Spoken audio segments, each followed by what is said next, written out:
Hola, buenas tardes.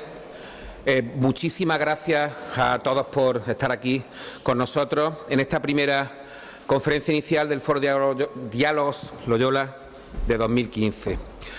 Y además con una cita para nosotros importante, con una cuestión importante y con un invitado que lo decíamos al principio, cuando hemos tenido la oportunidad de pasar con él por el campus de Palmas Altas. Traemos la universidad a la universidad.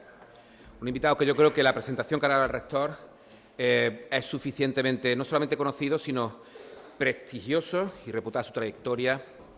Luego después tendrá la palabra Ildefonso Camacho, presidente de la Fundación Universidad Loyola de Andalucía.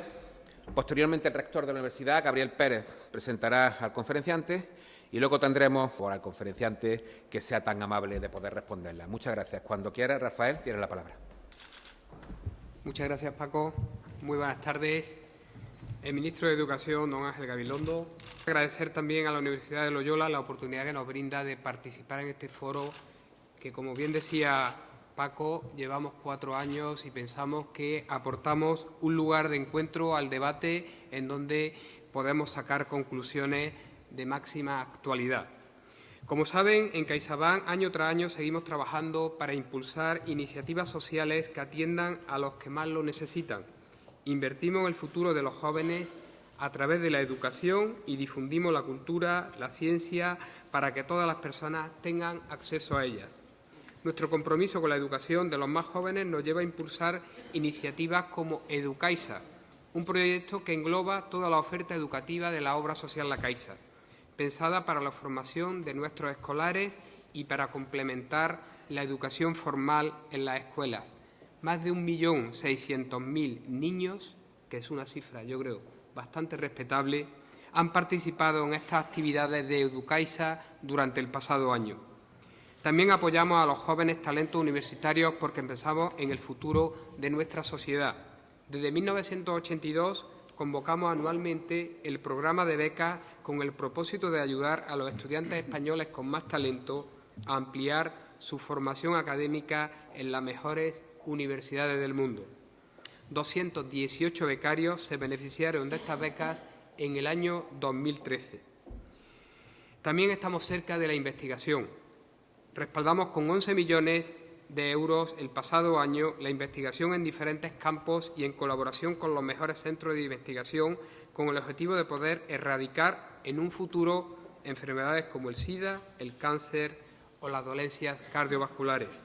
Asimismo, apoyamos a las nuevas generaciones de investigadores a través de nuestro programa de concesión de becas.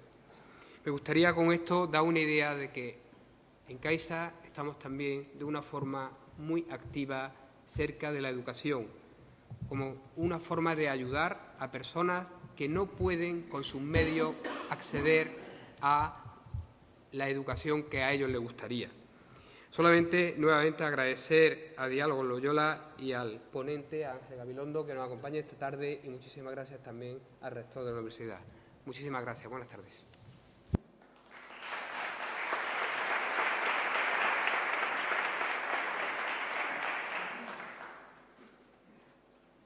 Yo quiero comenzar agradeciendo a todos los que han contribuido a que este acto se celebre, empezando naturalmente por el ponente, la Caixa, los organizadores inmediatos y todos ustedes, porque esta conferencia naturalmente no tendría sentido si no estuvieran ustedes aquí presentes.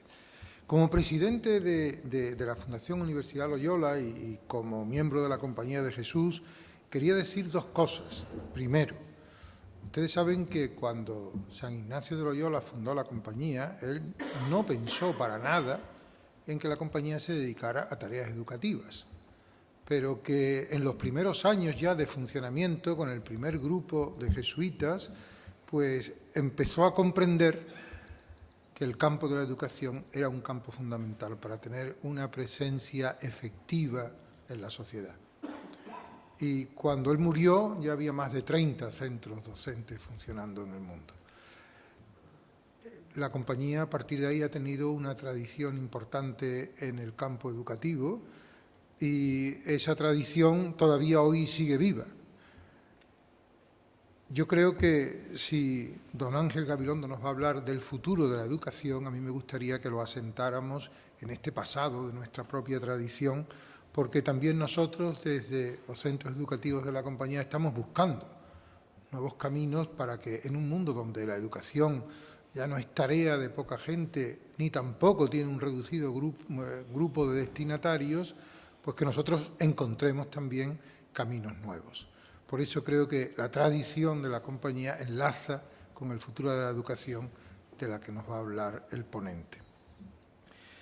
Y la segunda cosa es que también es interés por nuestra parte el que el trabajo de la Universidad Loyola en este caso, no se quede dentro de su propio ámbito, sino que tenga una proyección hacia afuera. Y yo creo que ese es el sentido que tienen estos diálogos Loyola, que la universidad sea un foro de diálogo con la sociedad.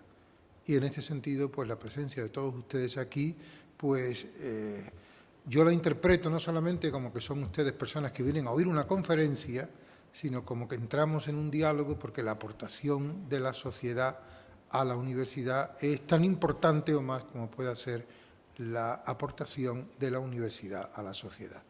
Yo creo que estas dos pequeñas reflexiones que he hecho para comenzar, pues sirven para ambientar este acto y al mismo tiempo pues quieren expresar lo que nosotros, la Compañía de Jesús y la Fundación Universidad Loyola Andalucía pretenden con esta aventura que hemos comenzado hace poco y que gracias a Dios parece que va abriéndose camino más que satisfactoriamente.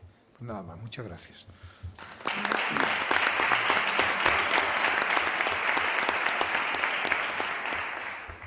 Bueno, presentar a Ángel Gabilondo.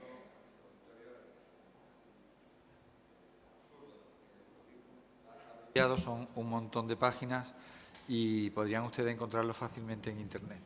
Yo voy a decir 5 cosas que creo que son significativas de la persona que tenemos delante y que nos va a dirigir sus reflexiones, sus palabras.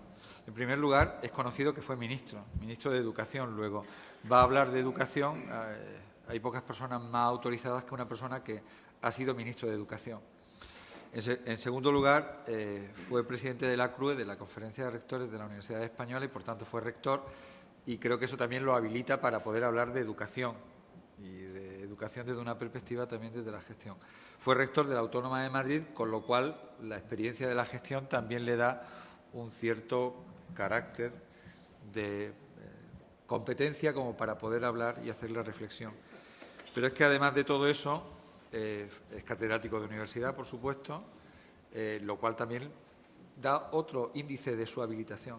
Pero yo me quedaría más que con esos cargos que ha ido teniendo, o esa categoría profesional que adquirió, con que es filósofo, lo cual eso le da un plus a aquello que tenga que ver con la reflexión y, sobre todo, y me gustaría subrayarlo, de lo poco que lo conozco, que lo he tratado en algunos actos parecidos a estos, me parece, incluso más cerca de su tierra, que es San Sebastián. La última vez nos vimos en Bilbao, en la Universidad de Deusto, pues os he de decir que es una persona que es muy inteligente y como persona que es muy inteligente es buena persona y tiene un fantástico sentido del humor que estoy seguro que también hoy gastará a la hora de hacer sus reflexiones.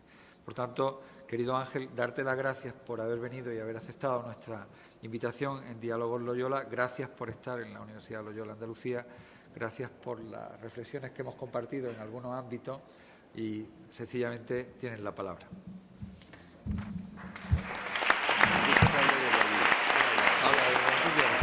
Estás en tu casa.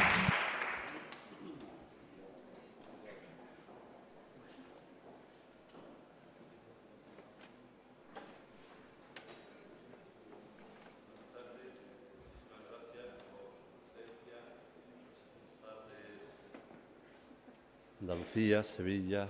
Muchas gracias, rector. Muchas gracias, director, presidente, director de comunicación también. Muchas gracias a ustedes por su presencia. Estamos en un lugar con una cúpula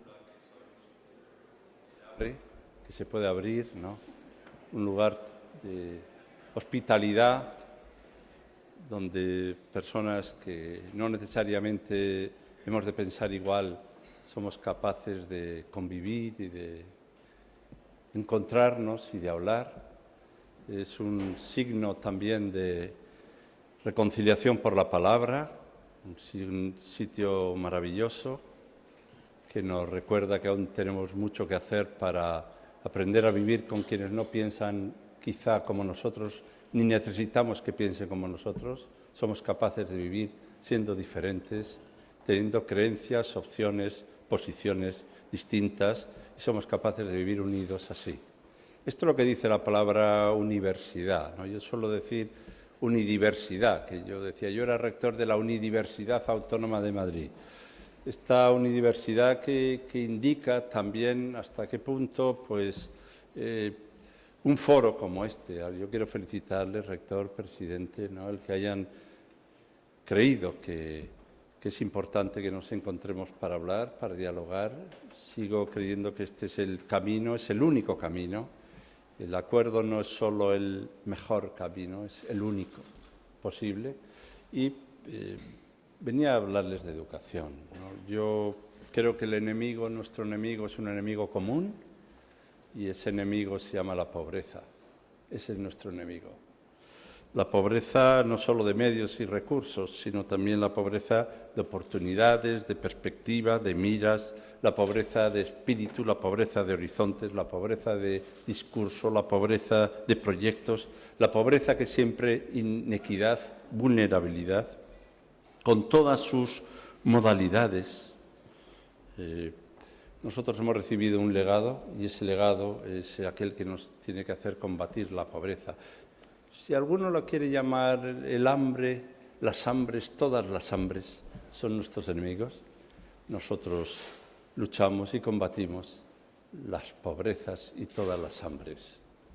Y lo hacemos con una fuerza que es la fuerza justa, que es la fuerza de la cultura, de la educación, de la investigación, de la innovación, de la ciencia. Es el único camino para afrontar seriamente estas desigualdades y ofrecer nuevas posibilidades. Alguno dirá, con la situación tan compleja que tenemos, en el mundo tan difícil como está, nuestro país como está, y aquí nos reunimos al atardecer a hablar de educación. No, vamos a hablar de cosas serias, hablemos de economía, ya hablaremos de educación cuando esto se resuelva. Bueno, es que algunos creemos que solo se va a resolver a través de la cultura, la ciencia, la investigación, la innovación, el desarrollo, y por tanto que solo la cultura y la educación combaten la miseria y la ignorancia del mundo. Y desde esta perspectiva, yo creo que a las universidades ninguna necesidad humana les es ajena, y que tenemos que trabajar también para erradicar estos males que nos cercan mediante, a veces, también alianzas, agregaciones con otras instancias, instituciones públicas, aquí se ve, y privadas, entidades locales y territoriales, con iniciativas emprendedoras, innovadoras, para mejorar el sistema productivo, para hacer viable la economía con una dimensión social, para poner la educación en el corazón de la economía. La economía, cuando yo era más joven, era una ciencia social. No sé si ahora es una rama de alguna otra cosa, pero antes era una ciencia social. Era una ciencia humana, que por tanto dependía de las acciones y de las decisiones humanas. Era por tanto algo que estaba dentro del ámbito de nuestras decisiones.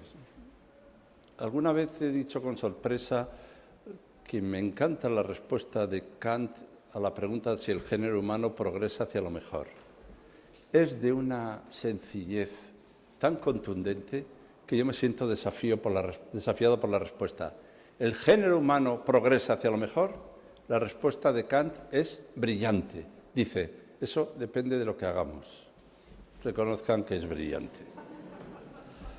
No, olvidar que algunas cosas dependen de lo que hacemos, eludir la responsabilidad, que es el modo de dar respuesta, para no afrontar las cuestiones, pensando que siempre los culpables son otros, las razones están en otros lugares, en otros países, en otros ámbitos, significa propiciar un discurso de lo que yo he llamado los peritos en desanimar. Vivimos en una sociedad donde hay expertos en desanimar. Suelen estar muy cerca. Y esos peritos en desanimar conviven con otros, que son los expertos en exigir lo que tienen que hacer los demás, eso sí. Incluso hay expertos en que saben todo lo que ha de hacerse, incluso todo lo que hay que cambiarse, incluso que hay que cambiarlo todo, pero se olvidan incluirse ellos, lo cual también es un poco delator. Y esto va en la dirección de que el proceso de educación empieza por ser también un proceso de autoeducación, que tenemos que hacernos mejores. Preguntado a Marco Aurelio cuál era su oficio, Marco Aurelio no era un hombre muy ingenuo. Marco Aurelio era un hombre gestor, militar, ejecutivo, resolutivo en la batalla, pensador. Dice, ¿cuál es tu oficio? Mi oficio es ser bueno. No lo citen mucho por ahí esto, que lo encontrarán entre un discurso lleno de bonomía o algún gesto un poco insurrecto. ¿Qué querrá decir? Mi oficio es ser bueno. Pues miren, yo he visto mucha gente que es buena gente y no es buen médico. Pero he visto pocos médicos que no sean buena gente. No hace falta explicarlo más. Si nosotros tenemos que vincularnos en nuestro entorno social, económico y político y vincular la educación a una nueva concepción de la economía, al desarrollo social y territorial, a la empleabilidad, que no es solo la posibilidad de tener empleo, el conocimiento, su generación y su transmisión son determinantes. Y con la investigación y la innovación, solo así podremos abordar el reto en el que estamos ahora mismo presentes. Yo creo que la educación es la piedra angular del cambio estructural ineludible en todas nuestras sociedades y también en nuestro país. Y además creo que debe ser, por aquellos que se ocupan de ella y por las instituciones que se dedican a ella, un verdadero espacio de ejemplaridad y de compromiso. Un espacio sagrado de ejemplaridad y de compromiso, la universidad y los centros docentes. Y desde luego, cuando ETA asesinó a Tomás y Valiente en la Universidad Autónoma de Madrid, en su despacho, nosotros sentimos no solo la profanación que significaba matar una vida, quitar una vida, ¿no?, sino también sentimos, no sé si nos equivocamos, pero sentimos también la profanación de un espacio, de un ámbito, de un lugar, de un ethos, de un espacio en el que convivíamos con una serie de valores y convivimos con una serie de valores. La universidad no es solo un espacio para crear, generar y transmitir el conocimiento, también es un ámbito que ha de ser ejemplar en todos los sentidos y luego tendremos ocasión de explicarlo por qué. Tenemos que dar también respuesta a las necesidades sociales. Y digo a las necesidades sociales porque esta novedad de que la universidad debe dar respuesta a las demandas está bien, sobre todo si son demandas sociales, pero no es lo mismo las necesidades sociales que las demandas sociales. ¿Por qué? Por una razón muy sencilla, porque a veces las necesidades sociales ni siquiera tienen voz para ser demandada, porque quienes las tienen no tienen ni siquiera condiciones de posibilidad para hacerla valer, esa voz. Y por tanto hay casi que escuchar una voz que apenas se oye. Y hay que escuchar como solo se escucha, que es cuando se tiene un corazón predispuesto a oír la voz de los más vulnerables, de los más necesitados, de los más pequeños, de los más solos. Si no existe esa sensibilidad, es que uno pone el oído para oír las necesidades sociales y no sé qué pasa, que lo único que oye son las demandas del mercado. Una cosa que pasa en el oído. Es que el oído, sobre todo el oído interno, tiene tendencia a despistarse. Y podemos confundir las necesidades sociales con las demandas del mercado. Yo no digo que no haya que estar atento a todo, solo digo que no identifiquemos tan rápidamente esto. Miren, hablamos de educación como entomólogos.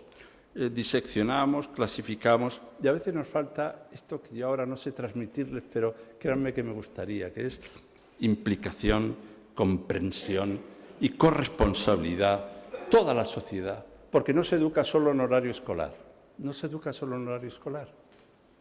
Yo comprendo que a los profesores, a quienes yo quiero empezar por agradecer, a todos los profesionales, instituciones, maestros, maestras, centros educativos, a tanta gente, organizaciones, asociaciones, agentes sociales, a tanta gente que trabaja por la educación, yo les quiero agradecer y reconocer lo que hacen.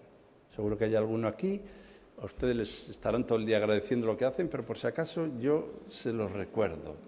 Y lo digo porque hay una tendencia a pensar que todo hay que hacerlo en horario escolar. Educación nutricional, educación viaria, educación... Y digo, sí, pero ¿hay alguien ahí?, dice el profesor. ¿Hay alguien más? Pero usted tiene una ventaja porque tiene una clase plural, diversa, intercultural, de 32 países. Y además tiene usted una ventaja, que es que hay personas con discapacidad, hay personas... Digo, ¿hay alguien por ahí? ¿Alguien puede ponerse a mi lado? Con esto quiero decir que a veces cuando se están reclamando recursos en situaciones difíciles, no se hace para ganar más, se hace también para atender mejor la diversidad, la pluralidad, la necesidad de otros. Y quería decir que la clave del éxito, esto a algunos les extrañará que hablar del futuro sea decir esto, pues miren, yo les voy a dar la clave del éxito escolar. La clave del éxito está en querer a los estudiantes. Bueno, o dicho de otra manera, la clave del fracaso está en no quererles en absoluto. Querer a los alumnos es esperar lo mejor de alguien, confiar en él y tener expectativas sobre ellos. Hay muchas teorías educativas, pero hay una unanimidad en que aquellos cuyos padres tienen pocas expectativas para ellos, que no esperan demasiado, que pues, quizás se conforman con que tengan en su caso una titulación, qué sé yo, o algún tipo de trabajo, estos son mucho menos perseverantes, tienen mucha menos motivación intrínseca, tienen menos confianza, menos capacidad, llegan menos lejos. Si uno tiene un estatus socioeconómico y un rendimiento académico bajo, muchas veces también tiene que ver con que no esperamos nada de ellos. Miren, si con un estudiante, el de la fila 3, pasa eso, prueben ustedes a decir que no vale para nada y lo logran en 15 días. Imagínense que hacemos eso, pero con todo el sistema educativo. Y hacemos un discurso diciendo que el sistema educativo es impresentable, como ustedes saben, y entonces con 2 únicas frases ya hemos resuelto el debate sobre la educación. Y yo les voy a dar 2 frases, pues ustedes van a un debate para la educación y no necesitan ninguna más para ya hablar en público. Y son estas. O 2 argumentos para una única frase. El sistema educativo es un desastre. Y ahora lo pueden argumentar de esta manera, que es muy fácil. Una, hay mucho fracaso y abandono escolar y ninguna universidad española está entre las primeras 100 del ranking. Si ya no necesitan ningún argumento, no necesitan, ya el festín de los tópicos se sacia solo con esas 2 frases. Así que ni se les ocurra analizar, ni pensar lo que esas frases pueden querer decir. Simplemente ustedes repítanla.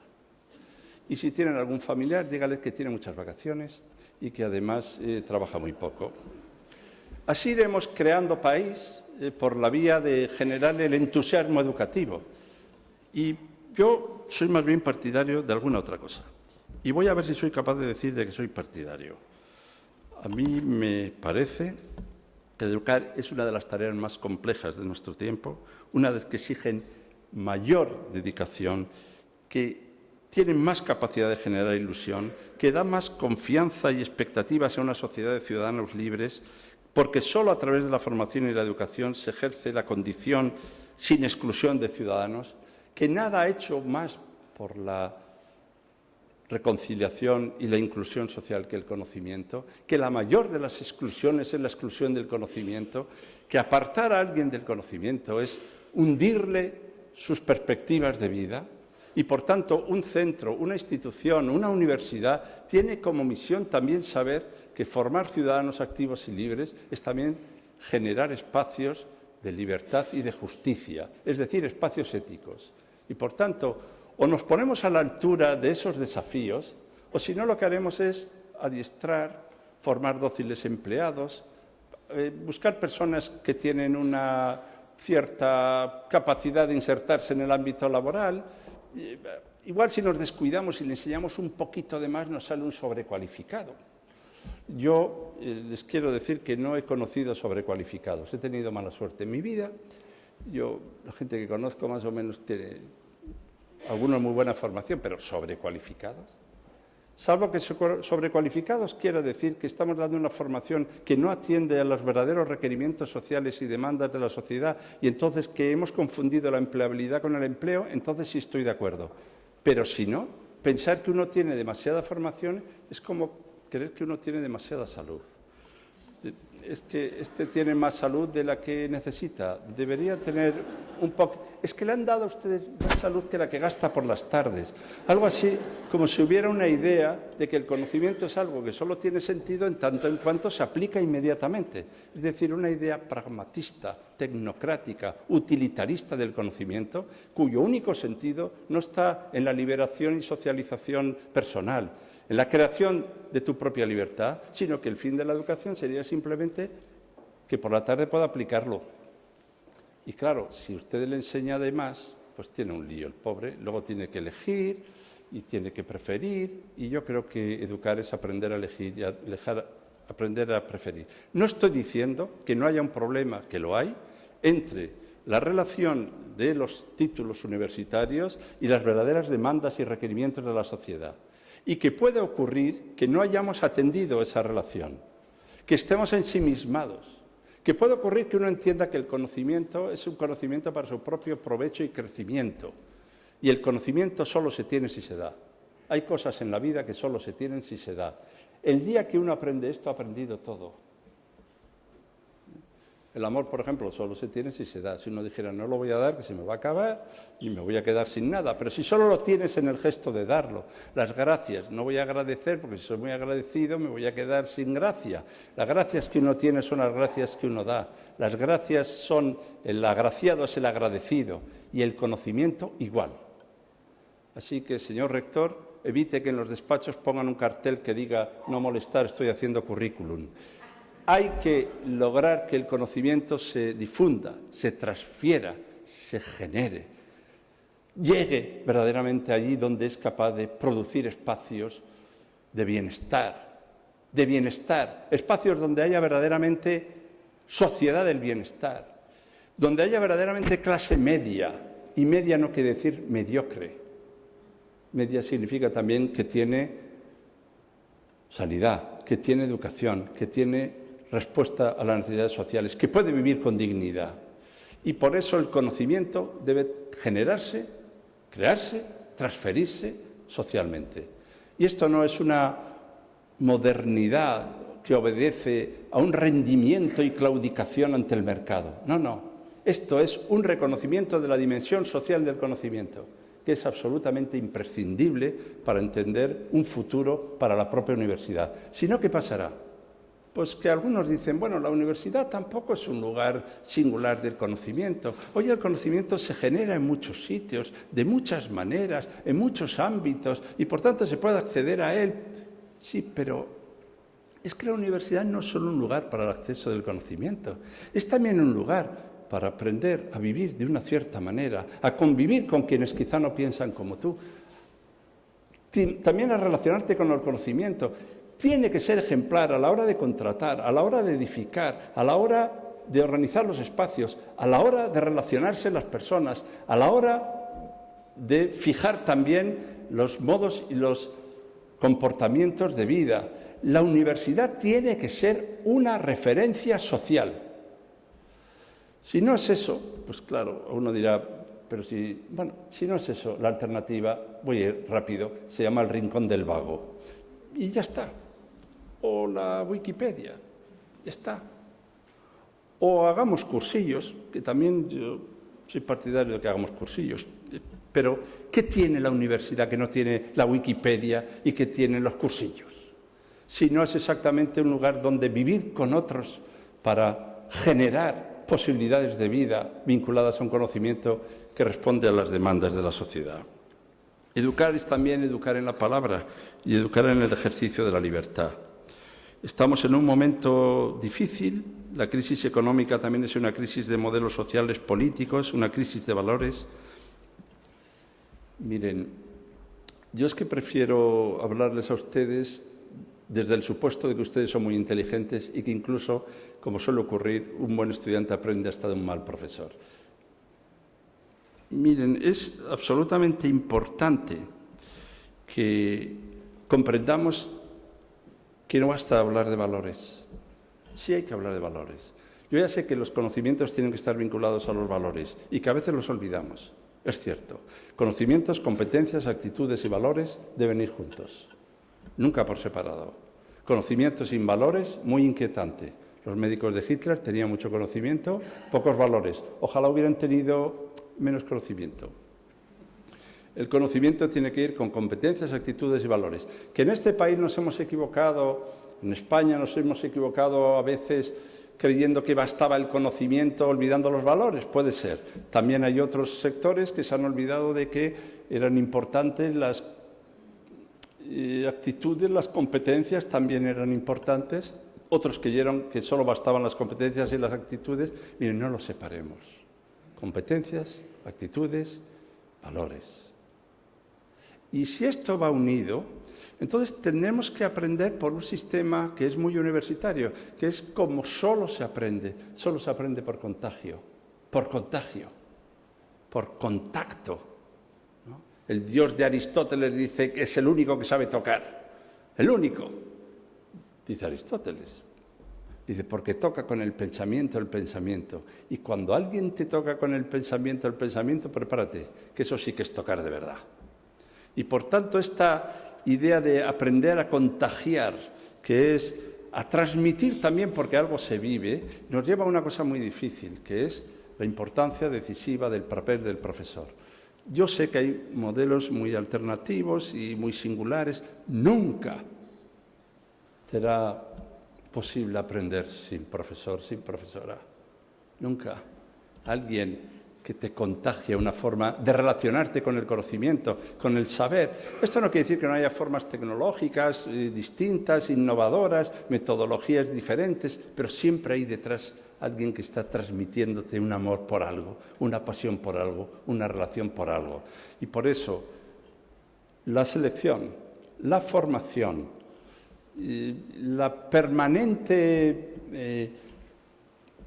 vida de los profesores es una de las prioridades absolutas de todo sistema educativo. Lo que distingue los buenos sistemas educativos de otros, en gran parte, es la figura de los profesores, de las profesoras, incluso a veces con pocos medios, con escasos medios. Bueno, yo suelo decir, para animarme, que un buen profesor enseña hasta con un mal sistema educativo. Luego, esto lo decía cuando era ministro para animarme, ¿no? Pero también es cierto que yo soy partidario de que haya un buen sistema educativo, ¿eh? También lo quiero decir. Pero quería poner ese papel del profesor en un lugar determinado, porque podemos hacer grandes instituciones, pero como olvidemos eso, lo hemos olvidado todo. A veces tenemos un modelo cortoplacista y depredador, por eso me gusta que hoy se oriente en la idea de cómo introducir el futuro en nuestras decisiones y no pensar simplemente en cómo podemos aplicar algo muy inmediatamente que produzca buenos resultados. Yo creo que los mejores países del mundo son aquellos que tienen las mejores universidades. Y las mejores universidades no significan las que están primeras en el ranking, sino que el foco fundamental de las universidades está también en un buen lugar, lo cual no significa que no haya que buscar también que algunas estén en ámbitos destacados. Pues les digo en ese sentido que España tiene a las universidades situadas en un buen lugar. Lo que no tiene es algunas punteras, suele decirse. Y ahí tenemos que trabajar y ver cuáles son las causas. A veces tienen que ver con causas presupuestarias, con causas de orientación. Pero yo sé que tengo que hablarles del futuro. Bueno, también les quería decir que la cultura es una dimensión de la universidad. Hacia adentro tiene que ser creativa, reflexiva, crítica, y hacia afuera tiene que transmitir y divulgar la cultura, el conocimiento, la ciencia. Y tiene que ser agente activo de cultura. Y tiene que ser innovadora también, innovadora social. A veces se olvida que hay innovación social. Y esta innovación social me parece también decisiva. Mire, voy a reivindicar una cosa que no puede parecer más del pasado, y es que hay que ser honrado para ser universitario.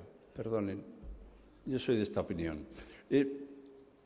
La honradez es la mejor política. Frase de Kant. Kant llega a decir, la honradez es mejor que la política.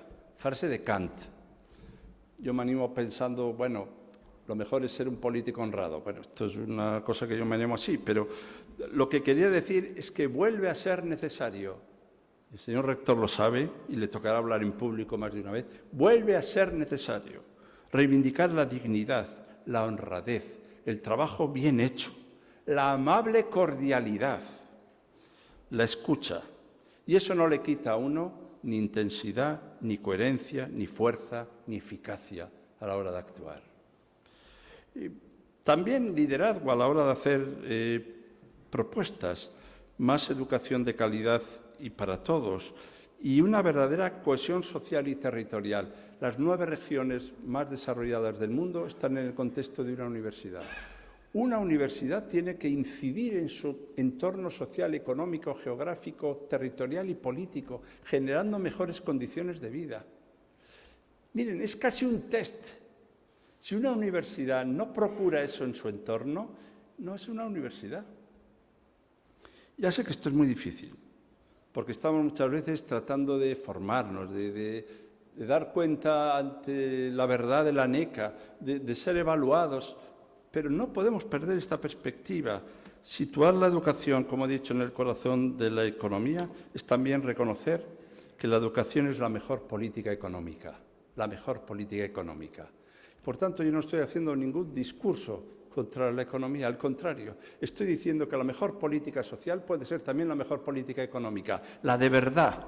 La educación, el conocimiento es determinante para un nuevo modelo económico y productivo.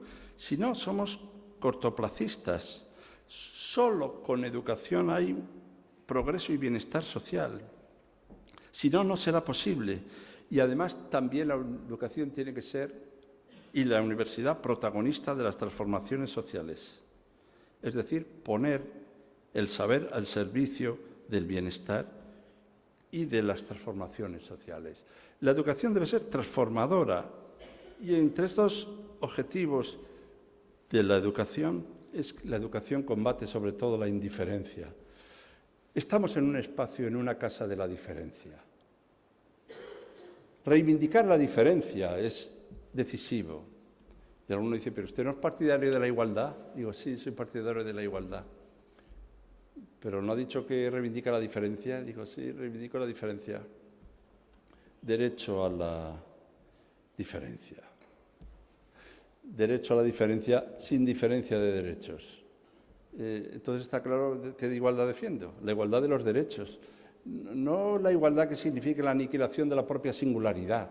La voz de hombre, la voz de mujer, la voz de aquel que de una u otra manera es singular, irrepetible, insustituible. Aprender que cada ser humano es insustituible, que cada uno es irreemplazable. Cuando dice Montaigne, la muerte del amigo sin sustituto. Aprender eso es aprender de verdad lo que merece la pena pensarse. Y aprender eso es saber que solo se es diferente en el seno de lo común. Fuera de lo común no se es diferente. Fuera de lo común se es indiferente. La educación es un bien público. Lo digo en una universidad privada. La educación es un bien público. Pero público no quiere decir del gobierno. Público quiere decir de toda la sociedad, precisamente, por eso. Público quiere decir que es de todos y de cada uno, de todas y de cada una, y que todos nosotros estamos obligados como ciudadanos a velar, a generar educación, a propiciar la educación. Y los que se hacen propietarios del bien público, en nombre de lo público, me parecen poco públicos. Y por tanto, como bien público que es, incluso uno esté en la institución que esté, tiene que trabajar con una mentalidad pública. Tiene que trabajar siempre por la sociedad, por todos y cada uno, por todas y cada una. Y eso significa generar igualdad de oportunidades, ir hacia un proceso de calidad y de excelencia. La palabra calidad. El futuro de la universidad pasa por la calidad y la excelencia. Hemos logrado la socialización y universalización de la educación. En España hay 1,5 millones de universitarios, cuando antes había 400.000, no hace tantos años. Por primera vez en algunas familias alguien ha ido a la universidad. ¿Alguien ha hecho aquí algo bien? ¿Alguien? No digo este partido ni el otro. ¿Alguien ha hecho aquí algo bien? Y esto lo entendemos como una conquista social. Ahora tenemos que ir hacia la calidad. Pero miren, como ustedes son universitarios, les voy a decir cuál es el problema que tenemos con la calidad. El problema que tenemos con la calidad es muy sencillo, que es que no nos enteramos de lo que es la calidad. Es un problema bastante serio. Toda vez que vinculamos la calidad a los resultados y, por tanto, hacemos una idea de resultadismo métrico de la calidad, pensamos que la calidad es una relación con los resultados, o que los resultados son muy importantes, algunos lo saben bien, muy importantes, pero la calidad es mucho más sutil. La calidad es una relación entre los objetivos, los medios, los recursos, los cronogramas, la evaluación de los objetivos y sus resultados. Y la calidad, por tanto, es también equidad. La calidad es también, por tanto, diversidad. La calidad es también recursos, medios y objetivos. La calidad no es solo resultados. Yo no he dicho que no importan los resultados. He dicho que quien sabe algo de calidad sabe que no hay una relación tan directa simplemente con los resultados, sino que tiene que estar mediado por todo esto. Cuando uno es rector o director o alguien en su casa, cuando uno es él, no hace falta hacer estas cosas, sabe que siempre viene alguno que le propone una idea estupenda. Tengo una idea estupenda. Muy bien, pues ahora te vas a ir y te vienes con un proyecto. Si es estupenda la idea, sí, pero ¿qué diferencia hay entre una idea y un proyecto? La diferencia es que la idea exige personas para hacerla, objetivos para lograr, recursos para tal, un sistema de evaluar, unas estrategias, unas prioridades, Y claro, cuando le dices a uno, váyase usted con la idea y venga con un proyecto, no suelen volver. Pero, bueno, yo estoy a favor de las ideas, ¿eh? Simplemente digo que ahora las ideas tienen que pasar a ser proyectos. Y cuando digo que tienen que pasar a ser proyectos, digo que el futuro de las universidades pasa porque las universidades establezcan sus prioridades, sus estrategias, sus proyectos y encuentren su propia identidad. ¿Hay demasiadas universidades en España? En mi opinión, no. ¿Cuál es el problema? Que todas queramos enseñar todo y lo mismo. Cada universidad tiene que buscar cuál es su absoluta singularidad y su prioridad. ¿Cuál es el problema de eso? Un problema que tiene que ver con la dimensión social de la educación. Y es el siguiente, que si cada universidad busca su propia singularidad e identidad y no se garantiza la accesibilidad mediante becas de movilidad, puede ocurrir que uno acabe estudiando lo único que haya en su propia comunidad y no le quede otra posibilidad. Porque los que defendemos la especialización de las universidades estamos defendiendo también que haya recursos para la movilidad. ¿Tiene que haber filología árabe en toda España? ¿En todas las universidades de España? Mi respuesta es no. ¿Tiene que haber filología árabe en España? Mi respuesta es sí.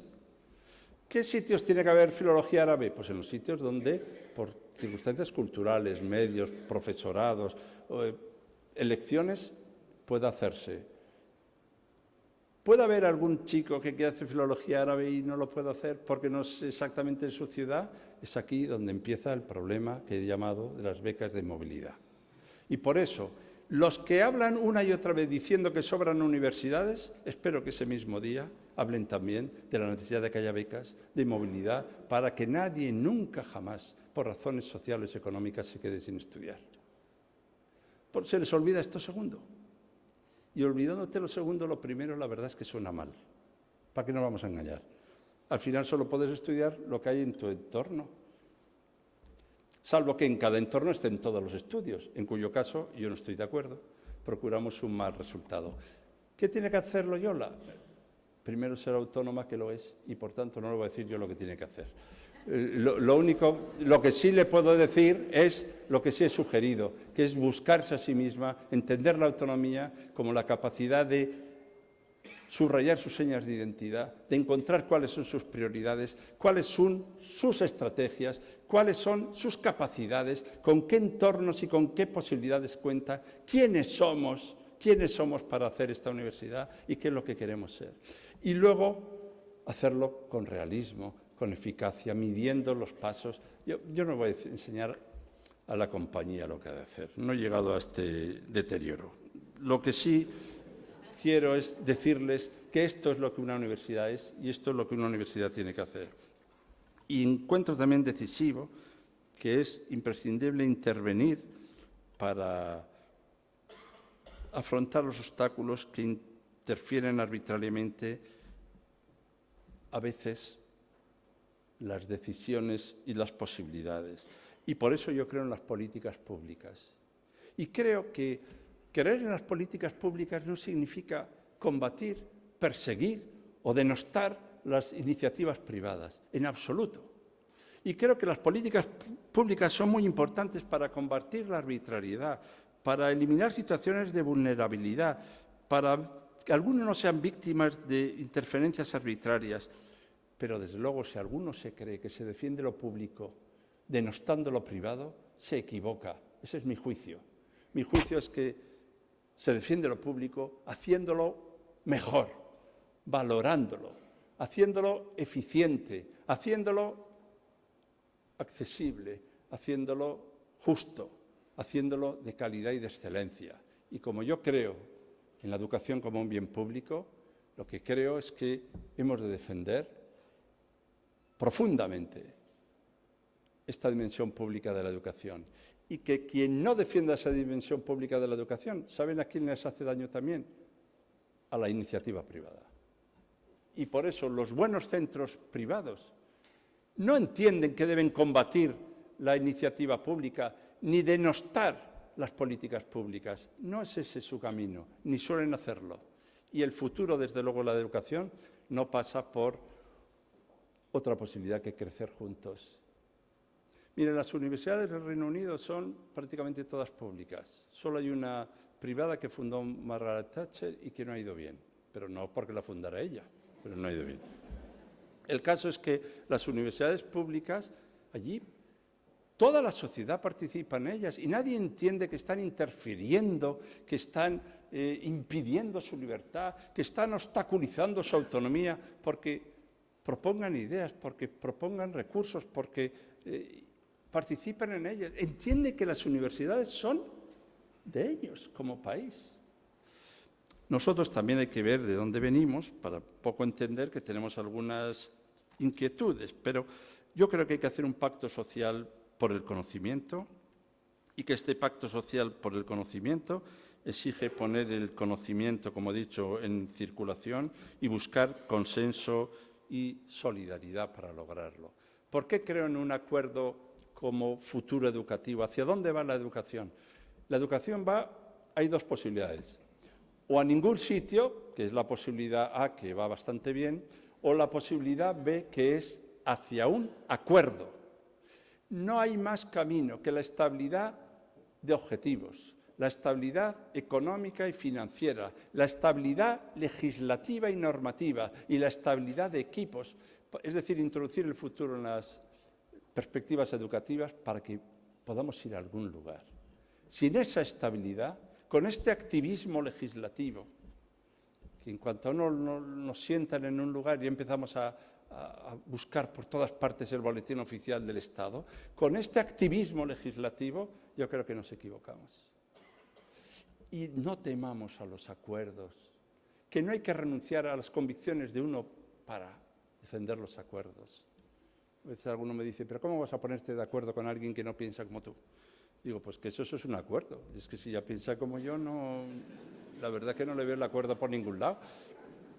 Y acordar es también saber a qué puntos, también es pactar los desacuerdos. Porque hay cosas que pensamos de modo diferente, opciones de vida que no compartimos y no pasa nada. Yo soy capaz de vivir con personas que no piensan como yo. Es que el que solo pueda vivir con personas que piensan como él debe tener problemas para vivir hasta con él, porque también uno tiene días. Yo lo único, con esto quiero subrayar la idea muy importante, muy inquietante hoy socialmente, que nadie entiende que su singularidad pasa también por encontrarse con el otro. Cualquier micrófono se responde en la dirección, no se preocupen, nosotros no vamos a pactar con nadie. Esto es gente de pureza, gente con clase. Yo creo que no son fáciles los acuerdos. No hay que buscarlos de cualquier manera, ni a cualquier precio, ni renunciando a tu propia singularidad e identidad. Pero ser educado, defender la educación, es buscar siempre un acuerdo. Gobernar es preferir, gobernar es elegir, gobernar es acordar. Y yo, aquí, Sevilla, Andalucía, también reclamo el acuerdo entre todas las universidades andaluzas y el acuerdo de todas, quiere decir de todas, para trabajar también por los ciudadanos, por las ciudadanas. No habrá futuro. Andalucía será lo que sean sus universidades. El futuro de Andalucía, el futuro de sus universidades, de su sistema educativo, si queremos decir, de su educación. Bueno, como ahora empezarán las elecciones, entonces ya no hablaremos más de esto, porque de estas cosas se hablan mientras no haya elecciones. Pero sería interesante también ver cuál es la propuesta educativa al respecto de los distintos partidos, cuál es su modelo, hacia qué vamos, qué es lo que queremos decir. Yo no pido que nadie renuncie a sus identidades, pero yo digo que la ignorancia tiene muchas formas y que la arrogancia es la mayor forma de ignorancia. Y que desde luego defender la calidad está muy bien, pero tiene que ser con equidad. Y que la calidad sin equidad es elitismo y discriminación. Y como se trata, y se ha dicho antes, de que nadie nunca quede al margen de las posibilidades de estudiar, yo también quería decirles que esos acuerdos hay que labrarlos y que esos acuerdos que hay que labrarlos van en la dirección de que tenemos que evaluar todos nuestros sistemas educativos una y otra vez. El futuro de la educación pasa por la transparencia, la rendición de cuentas y la evaluación permanente de lo que hacemos. Evaluar para mejorar, evaluar para identificar, evaluar también para dar cuenta pública de lo que hacemos, pero nunca, jamás, utilizar la evaluación como un sistema de selección, de clasificación y de marginación de lo que seleccionamos. La evaluación no puede ser darwinismo social. La evaluación no puede ser un procedimiento para marginar, seleccionar y abandonar en el camino a nadie. Ahora que se habla tanto de las pruebas, ahí va mi posición. Yo sí defiendo que haya pruebas, pero no defiendo que las pruebas sean un elemento de selección, sobre todo en edades tempranas, cuando a veces está tan condicionado socialmente los resultados. Yo ya sé que en una casa donde no hay un libro, donde los padres, no has visto nunca a tu padre con un libro, donde hay desestructuración social, pues yo ya sé que se sabe menos cosas. Yo también sé que si tienes 8 años y llevas a los niños a Inglaterra durante 5, 7, 9 años, aprenden más inglés que si no van, sí, ya lo sé.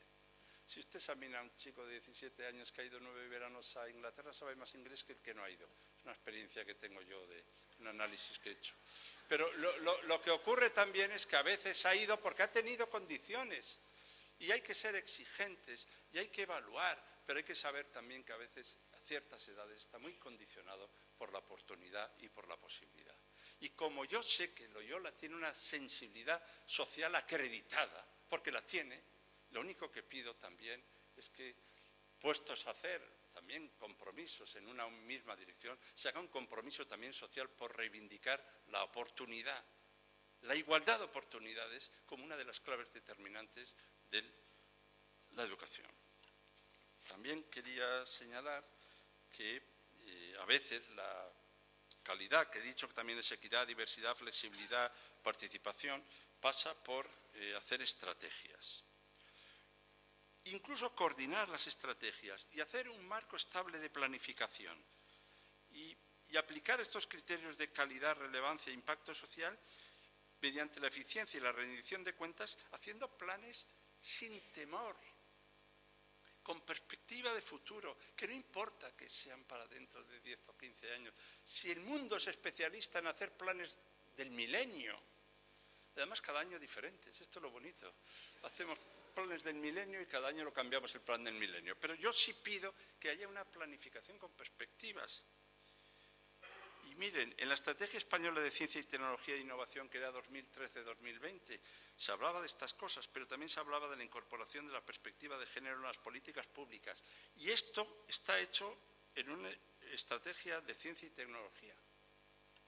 Y con esto, si se trata de promover el liderazgo científico, fortalecer las capacidades de innovación, hacen falta estructuras, inversiones y actuaciones que den coherencia a esta planificación para evitar disfuncionalidades. Y yo soy partidario de hacer las cosas sin prisa, sobre todo cuando se hace una buena universidad. No hay que tener nunca prisa. Miren, yo hoy me tengo que ir a una... Me voy a ir a esa hora, pero no tengo ninguna prisa. Ahora, cuando llegue la hora, me voy. ¿Qué quiero decir con esto? Quiero decir que el miedo es el otro nombre, la prisa es el otro nombre del miedo. Yo decía en el ministerio, hay que hacer las cosas poco a poco, pero inmediatamente. Claro, esto de poco a poco, pero inmediatamente les producía alguna inquietud. Y es de lo de planificar, no hay más futuro que el futuro que nosotros mismos podamos también labrarnos planificando, con alguna perspectiva, temporizando, con cronogramas, diciendo qué perspectivas tenemos para los próximos 5 años. El inmediatismo es una forma de miedo y de debilidad. La prisa es el otro nombre del miedo. No tenemos ninguna prisa, solo algunas urgencias, eso sí, pero prisa ninguna. La universidad como principio de articulación y de unidad genera también espacios para esta posibilidad de transformación social y económica de toda Andalucía. Que la Universidad de Huelva trabaje en temas de política ambiental, medioambiental, parece lo razonable, teniendo el campus de Doñana cerca. Que la Universidad de Jaén piense que va a hacer un desarrollo agroalimentario vinculado a temas de aceite, parece lo razonable. Que haya agregación entre las universidades, parece lo razonable. Que hace un par de días hayan reunido en Córdoba los rectores de universidades pública y privada con el alcalde, pues gracias también al impulso de Loyola, parece lo razonable. No tengamos miedo de agregar, de sumar, de crecer juntos. Solo se crece con los otros, no contra los otros. Se crece por adición, se multiplica uno al lado de los demás. Que vayan bien las otras universidades es un regalo para cada una de ellas. Todas las universidades somos en el fondo una sola. El que no ha descubierto aún ese secreto está muy equivocada. Alguno dirá, ¿cómo se ve que no tiene que buscar usted alumnos? Mire, se puede competir con solidaridad y con colaboración. Y se puede crecer sabiendo que hay espacio también para todos. Esto no significa que uno no quiera hacerse valer, sacar lo mejor y crecer, no. Pero esta idea un poco paleta de pensar que la única forma de crecer es anular, desprestigiar, descalificar a los demás, lo que los demás hacen, lo que los demás han hecho, se nos olvida que hay que trabajar juntos, que esto es una tarea compartida y que la autonomía de cada universidad no es ni intervencionismo, ni dirigismo, ni la ausencia de crítica y de pensamiento libre para labrar su propio futuro.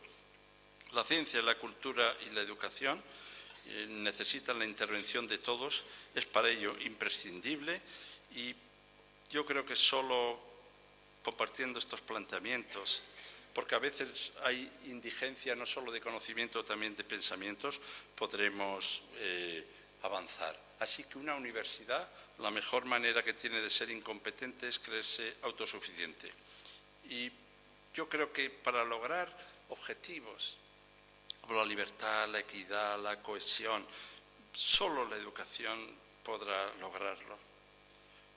La ética de lo político no consiste en otra cosa que en la creación de estos espacios de libertad y creo que la universidad tiene que ser protagonista de las transformaciones sociales, porque en nuestros países conviven magníficas universidades con situaciones también muy inadecuadas. Espero que la universidad sea un espacio ejemplar por la calidad de los servicios, por las relaciones personales y laborables que tiene que ser participativa, por la gestión transparente y compartida y eficiente y equitativa, a la hora incluso de comprar, a la hora de contratar. A mí me decían, esa fluorescente no funciona, tirémosla. Entonces venían los expertos en medio ambiente, no, esto no se puede tirar. Esto lo que hay que hacer es buscar un sistema de eliminación de residuos. Bien, lo malo que tiene hablar es que luego hay gente que te dice que estés a la altura de tus palabras. Salía más caro, desde luego, el eliminar el residuo que poner una nueva. Bueno, se ponía una nueva y se eliminaba el residuo. Porque una universidad tiene que ser un modelo también de desarrollo sostenible, sustentable ambientalmente. Ya sé que cuesta un poquito, es lo que tiene tener convicciones, que no son estados de ánimo. Y además las convicciones no se cambian según lo que económicamente salga rentable o no rentable. Tiene que ser ejemplar por el compromiso con el desarrollo sostenible. Tiene que ser ejemplar con la transformación social, por la creación, generación del conocimiento, por el cuidado de las palabras. La universidad solo tendrá futuro si es el espacio del cuidado de las palabras, de ciertas palabras, de palabras que ya en otros ámbitos resuenan como vacías, vacuas, sin contenido. Aquí tenemos que hacerlas recobrar su contenido. Si uno dice la palabra libertad, equidad, fraternidad, dicen, bueno, en un país que es impermeable a la ilustración, ¿a qué vienen estas palabras? Pues sí, esas palabras siguen siendo palabras de verdad. Y esas palabras siguen teniendo que velarse en la universidad para que tengan contenido, para que tengan realidad. No hay futuro de la universidad si hay el olvido de la palabra. Yo ya sé que el mundo, el siglo nuestro es el siglo de la biología y de la tecnología. Bienvenido sea. Yo ya sé que vamos hacia un modelo de ser humano que no somos capaces ni de vislumbrar, que la mezcla entre biología y tecnología producirá una simbiosis que no podemos ni suponer. Pero mientras tanto, amigos y últimos diplodocus, tendremos que seguir creyendo en los seres humanos, hombres y mujeres, libres, que buscamos tibiamente también decir nuestras palabras, porque lo que distingue a los animales de los seres humanos es la palabra. La universidad es la casa de la palabra. Dice Aristóteles, los animales tienen voz, solo el ser humano tiene palabra. La voz sirve para expresar el placer y el desplacer, el gusto y el disgusto, pero la palabra sirve para expresar lo justo y lo injusto, lo conveniente y lo inconveniente. Si no hay palabra, no hay justicia. Así que una palabra desajustada introduce injusticia en el mundo. Me da miedo seguir hablando, pero una palabra desajustada introduce injusticia en el mundo. Velen por las palabras. No significa que no amemos la tecnología, no significa que no amemos otras vías de comunicación, pero no nos ensimismemos con esta creencia de que vivimos en un mundo donde hay mucha comunicación. Bueno, hay alguna información, cada día más cara y más difícil de lograr. Y la red, la maravillosa red, que tanto necesitamos, no hay universidad sin red, estar en la universidad es enredarse en la red. La red es también un espacio de enorme soledad. Lo único de lo que estoy absolutamente seguro es que la red es un espacio de soledad. Yo miro la red y veo mucha soledad, mucha información sin comunicación, porque la comunicación es la capacidad de generar algo común, de propiciar lo común, de formar en lo común, y la universidad debe ser el espacio que genere, propicie y cultive lo común. Si no hay común, no hay comunidad. Si no hay común, no hay comunicación. Y la universidad es una comunidad universitaria. A mí me han dicho alguna vez, no digas esas palabras que suenan, comunidad universitaria, ¿eso a qué suena? Digo, pues no sé a qué suena. Pero yo creo en los ámbitos de comunidad, en la que la diversidad se entiende como unidad. Y creo que esa unidad no es una unidad solo entre los que están presentes, sino también en quienes no están. Y por eso me permito, en un tono, llámenlo humanista, decir que la humanidad no está formada por quienes estamos ahora en el mundo. No. Los griegos, que eran muy listos, llamaban a los muertos la mayoría, que ya está bien. Y por eso los consultaban para saber lo que había que hacer. Pero también hemos de ser, y no hay futuro para la universidad si no somos respetuosos con el legado recibido, si no somos cuidadosos con quienes no están ya, si no somos capaces de entender que lo clásico no es lo que fue hace mucho, sino lo que está vigente, porque vive también con nosotros. Si no somos capaces de entender que una universidad vela por un legado recibido para hacerlo crecer y reescribirlo y transformarlo, no para guardarlo en conserva, sino para hacerlo crecer, no hay humanidad. La humanidad es también el respeto al legado recibido. Así que cuidado con aquellos que con el agua sucia tiran la palangana, que luego no podrán coger agua. No digamos los que con el agua sucia tiran la palangana y el niño, que entonces ya es lamentable. En esta exaltación de la juventud en la que vivimos, que yo participo de ella, sin que llegue a ser juvenalatría, sin que llegue a eso, los defensores del pacto intergeneracional creemos que es muy importante velar por el legado recibido. Una universidad, aunque tenga un año, es también memoria compartida del legado recibido. Y por tanto es estudio, y es conocimiento y estudio de lo recibido. Pero no solo es legado con quienes no están ya, sino también es lealtad con quienes no están todavía. Si uno no es capaz de querer a quienes no están todavía, no es un universitario. Pensar en quienes no están todavía. Alguno dice, bueno, han dicho que se acaba esto en 50 años, bueno, yo me voy a vivir 35, pelillos a la mar. Pero es que uno se siente vinculado a quienes no están ya. Y sostenible quiere decir eso. No es solo un tema medioambiental, es un tema de humanidad, de humanismo y de humanidad.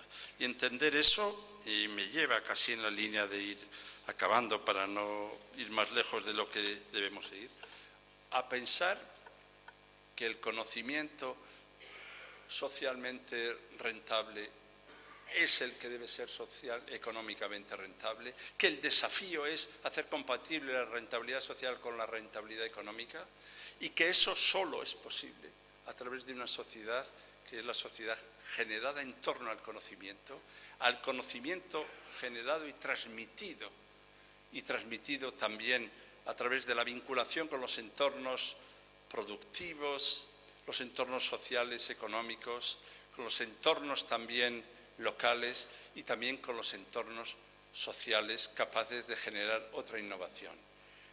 No me gusta vivir en un mundo dualista, maniqueo, donde hay que alinearse en un equipo u otro. Es a las 9, estén tranquilos. No me gusta eso. No me gusta que haya que ser del equipo de la calidad o de la equidad. No es posible una calidad con equidad. No me gusta que haya que alinearse en el equipo del esfuerzo, donde está la gente de valor, y en el equipo de la gran relajación. No, pero el esfuerzo, por supuesto.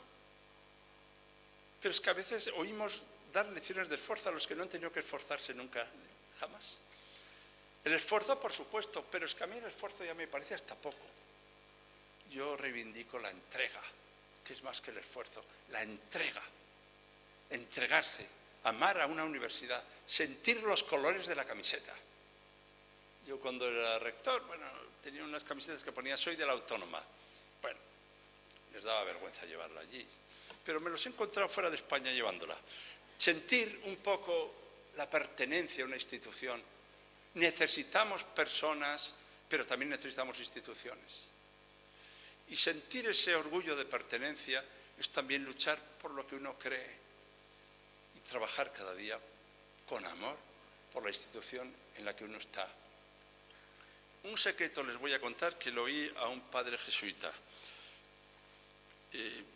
Yo daba una conferencia con motivo de la celebración, con esto acabo, de un centro muy importante, de una universidad muy importante, los jesuitas, y luego en la sobremesa, que es donde uno descubre el corazón,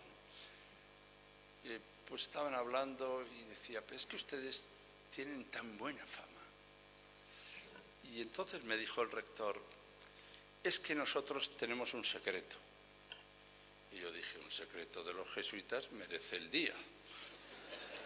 Y me dijo, tenemos un secreto. Nosotros hablamos bien de nosotros mismos. Y digo, la verdad es que en eso se distinguen un poco de nosotros otros. Nosotros hablamos bien de nosotros mismos, incluso en las cenas familiares, en ese momento de debilidad donde se te puede escapar alguna crítica. No, nosotros siempre hablamos bien de nosotros mismos. Y miren, yo no les pido que sean falsos en lo que sienten. Lo que más me admira es pensar que además sienten que merece la pena hablarse bien de ustedes mismos. Y lo que digo es que una universidad es también una palabra compartida. No digo un secreto compartido, una palabra compartida, un relato compartido. El futuro de la universidad, el desafío de la universidad, es que la universidad sea la casa de una palabra compartida también con toda la sociedad. Y esa palabra compartida con toda la sociedad es también la palabra ética de la justicia y de la libertad. No hay futuro para la universidad sin ética. No hay futuro para la universidad sin justicia y sin libertad. Muchas gracias.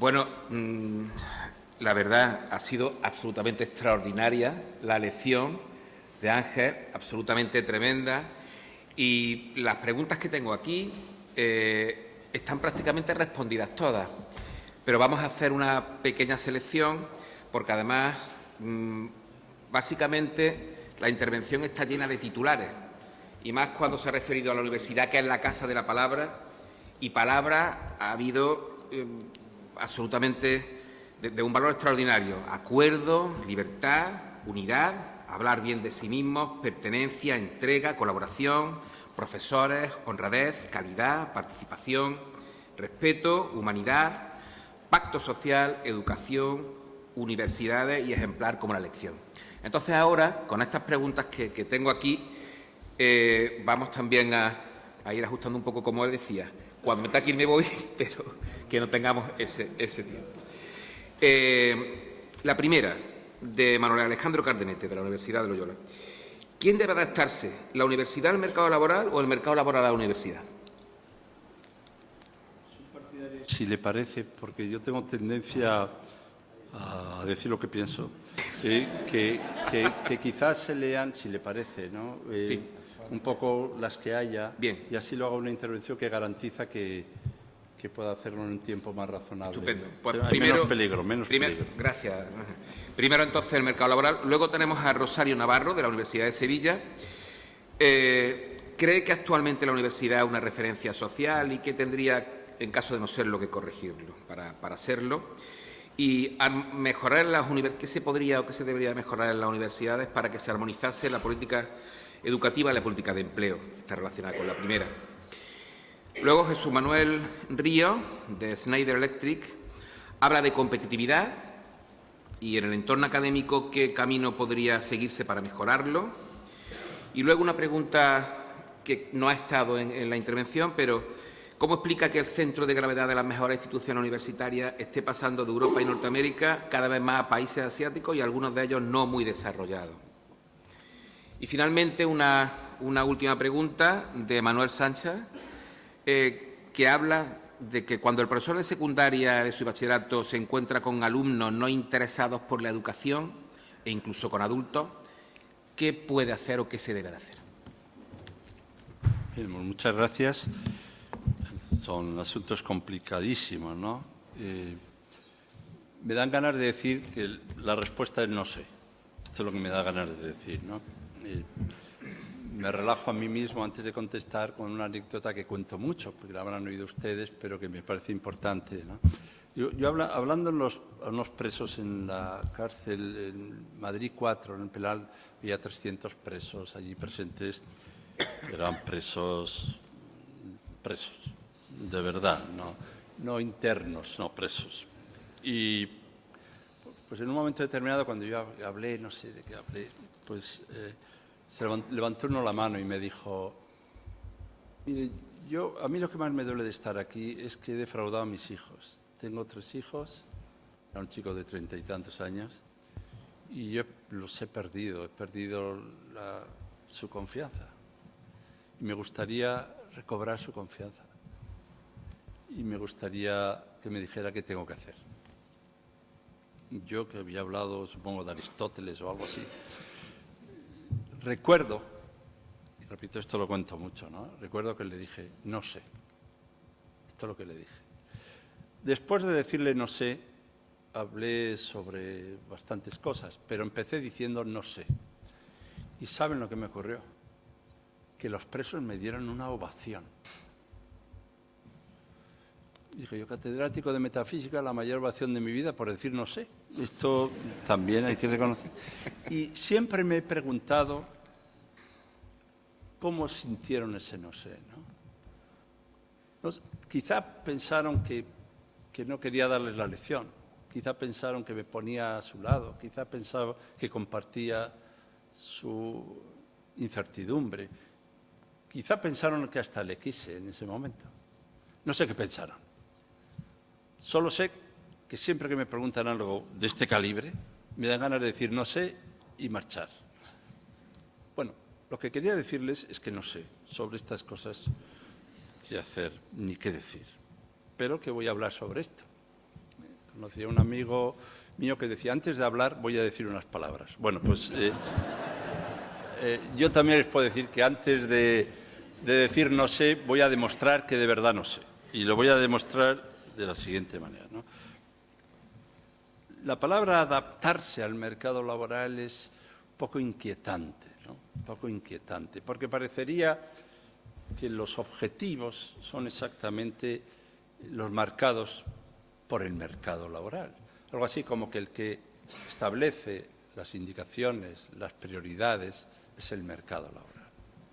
Yo sí creo que hay que corresponder, buscaría más la palabra corresponder, a las necesidades, demandas y requerimientos, ya he dicho sociales, antes he dicho, pero si se quiere decir laborales, pues también.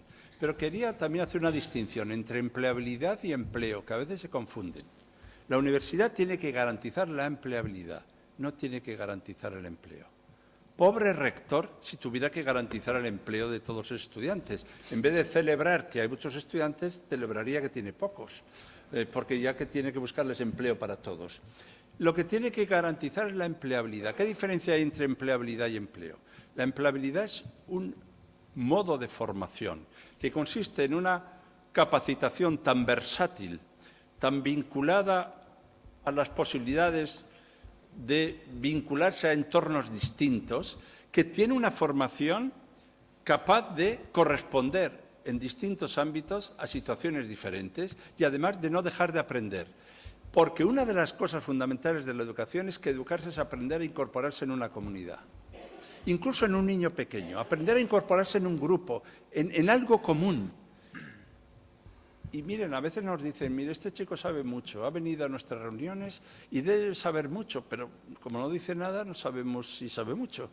Porque debe ser muy audaz, pero no dice ni una palabra. Porque es verdad que educarse es también incorporarse en un grupo de trabajo, aprender a decidir, aprender a tener opciones, aprender algunos idiomas, aprender a amar la lengua materna. Uno de los déficits de nuestro país es el conocimiento de idiomas. Pero yo voy a añadir otro déficit sobre el que se habla poco, que es el poco conocimiento y el poco amor a nuestra lengua materna. Sí, que yo soy un partidario de saber idiomas, incluso el español. Y por eso lo que les quiero decir con esto es que también la capacidad de expresarse, hablamos de adaptarnos, ¿no? De corresponder es también la capacidad de responder y la capacidad de dar respuesta. Y yo sí creo que es muy importante que las universidades hagan un estudio de las demandas, necesidades y requerimientos del entorno, escuchen a aquellos que crean y promueven empleo, estén cerca de los que tienen esa capacidad de emprender, de innovar, de generar también oficios, pero para proponerse objetivos comunes. Miren, algún gran banquero de este país decía, se equivoca en la universidad, me lo decía a mí, se equivoca la universidad cuando vienen a pedirnos dinero creyendo que somos simplemente una entidad financiera, una ventanilla para proveer fondos. Nosotros no somos solo eso, un respeto. Nosotros también queremos tener proyectos comunes. Nosotros queremos también soñar con ustedes por hacer algo. ¿Les extrañará? Pues lo que queremos. ¿Y sabe lo que ocurre? Cuando viene alguien con un proyecto y es capaz de enamorarnos con el proyecto, entonces todo es más fácil. Ahora, el día que se creen que nosotros somos simplemente proveedores de dinero, se han equivocado.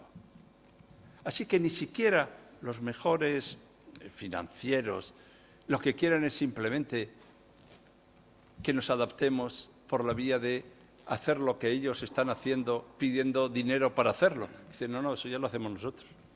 Lo que quieren es verdad que tengamos algo que proponer. Para mí adaptarse es también crear.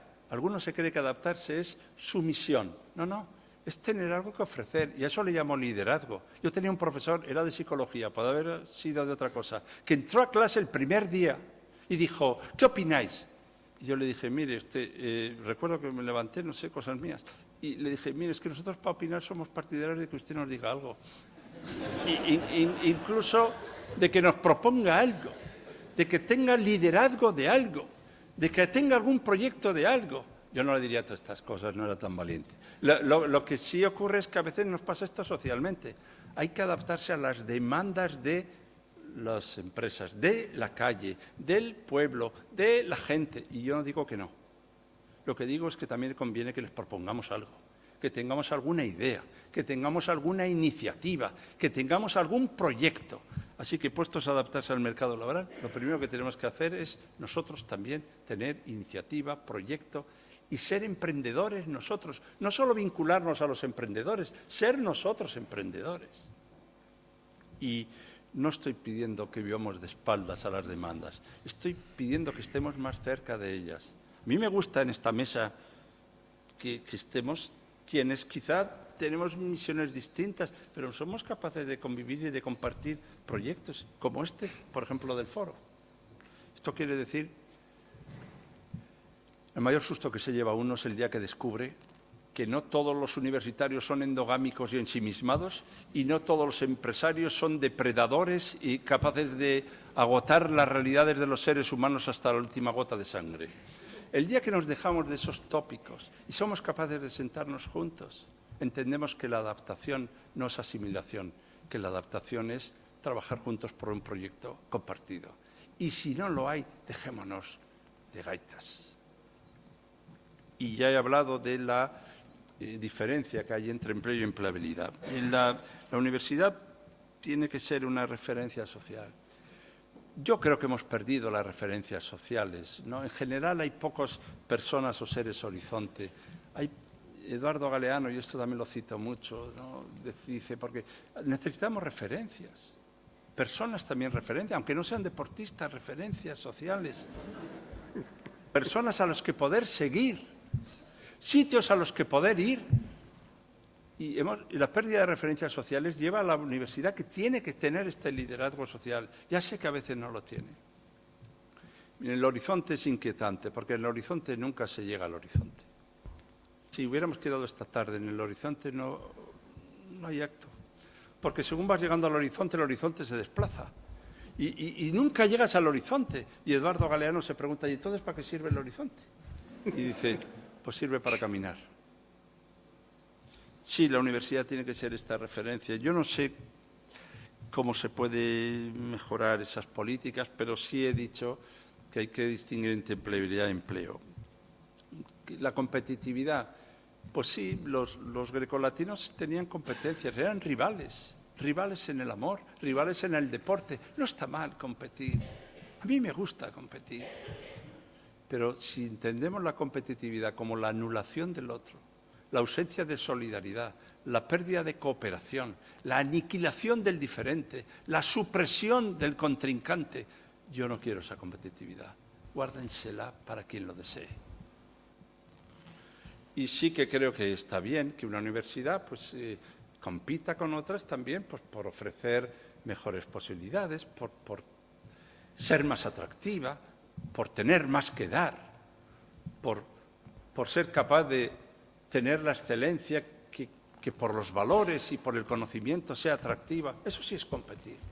Pero competir, por tanto, es también mejorar para ser más atractivo. Algunos dicen, yo no voy a ser más atractivo, ahora tampoco porque lo anulo. Y esta competitividad yo no la quiero.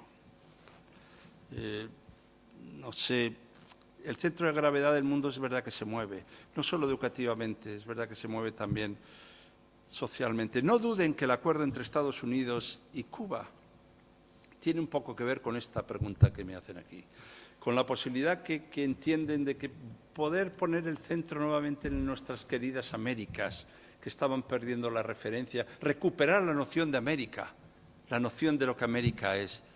Y es verdad, yo no entiendo mucho de economía, ¿no? Pero sí puedo decir que a veces hablamos con fascinación de los modelos orientales en educación. Yo digo que sí, pero que cuidado, ¿no? Yo tengo una hermana que ha dado clase en Corea durante algunos años y preparando chicos para entrar en la universidad, en centros donde sabemos el éxito que tenían los que entraban, lo que olvidamos es qué pasaba con los que no entran y olvidamos pues el suicidio infantil en Finlandia o los suicidios en Corea, pero bueno, estos son pequeños daños colaterales, pero para mí no. Y ella me decía que tenían tal voluntad de estudiar que tenían que apagarles, quitarles la luz por la noche para que no estudiaran de noche los chavalillos. Y que se los encontraban en el baño con linternas estudiando. Y este es el modelo, el esfuerzo. Yo tengo algunas dudas sobre estos modelos. Y, desde luego, creo que nosotros, entre eso y lo nuestro, debe haber algo intermedio, también lo digo, ¿no? Pero que tengamos un poco cuidado de la fascinación, porque nunca sabemos cuando salimos de algo es con qué víctimas, a qué precio, con qué secuelas. Y nunca eso no lo miramos. Miramos, y yo sí creo que verdaderamente tenemos que mejorar, seguir los índices que nos proponen estudios PISA y la OCDE, pero nunca debemos olvidar que la OCDE es un organismo de cooperación y desarrollo económico y que, por tanto, sus evaluaciones están hechas con criterios económicos y, por tanto, con objetivos económicos, la vinculación de la educación a los resultados económicos, y entonces dicen, evaluemos ¿qué? Pues lo único que merece la pena, inglés, lengua y matemáticas. Lo otro, pues, ciencias sociales, humanas, bueno, estas son actividades de tiempo libre. Educación artística, pues esto cuando salgan de clase. Yo tengo otra idea de la educación y por eso sí sé que hay que atender a Oriente y ahí vienen muchas posibilidades. India es un país increíble, Japón, China y por tanto tenemos que estar atentos. Pero déjenme como viejo europeo, último diplodocus, que tenga también una fascinación por nuestra educación europea, por Europa de las universidades, la Europa de la cultura, la Europa de las creencias, la Europa de los valores. Déjenme ser europeo, que me quedan pocos años. Y déjenme creer en el espacio iberoamericano de educación superior. Déjenme creer en eso. Y déjenme creer en la lengua, nuestra lengua de 500 millones de hablantes. Déjenme creer en esto. Luego, cuando todos seamos orientales, pues no pasará tampoco nada. Pero con esto quiero decir que menos fascinación por algunos modelos sin medir qué precios y a qué precio logran sus éxitos. Yo no sé qué se hace con un alumno no interesado. Lo que sí puedo decir es que no se hace nada logrando que repita curso. Esto es lo único que puedo decir. España tiene un doble discurso. Por un lado dice que es un coladero y por otro lado es el país de Europa, casi del mundo, donde hay más repetidores.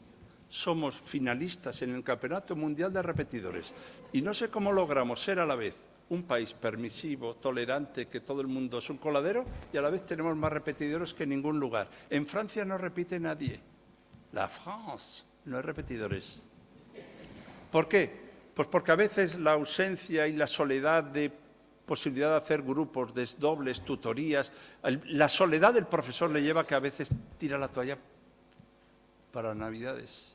Y hay chavales con los que piensa que no hay mucho que hacer. ¿Sabe lo que dicen los datos? Que los chavales que repiten fracasan aún más.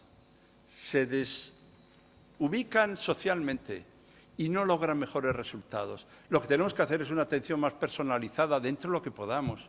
Más autonomía de los centros y más atención a cada alumno. Y hay alumnos que necesitan atención singular.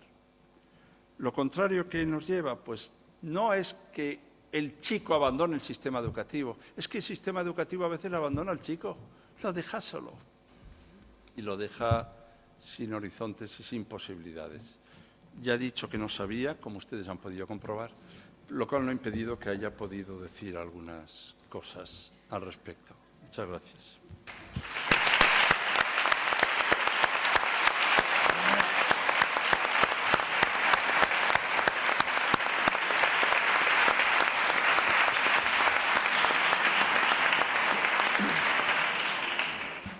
Hemos medido el tiempo, querido Ángel. He de reconocer que estaría horas oyéndote y conste que a mí me gusta mucho hablar. Así que date por invitado periódicamente, por ejemplo, la semana que viene. Gracias por tus palabras, por tus reflexiones, por tus consejos, por el mucho amor que has demostrado que nos tienes, y no tengo miedo en usar la palabra, puesto que tú empezaste diciendo que la educación es querer. Por el mucho amor que nos tienes y que nos has dado. Y gracias a todos ustedes por haber disfrutado de las palabras de un maestro, con todo lo que significa, que creo que ha colmado suficientemente las expectativas de todos. Muchísimas gracias a ustedes por su presencia. Damos así por finalizado el acto. Él se pierde la copa que nosotros tomamos abajo. Gracias.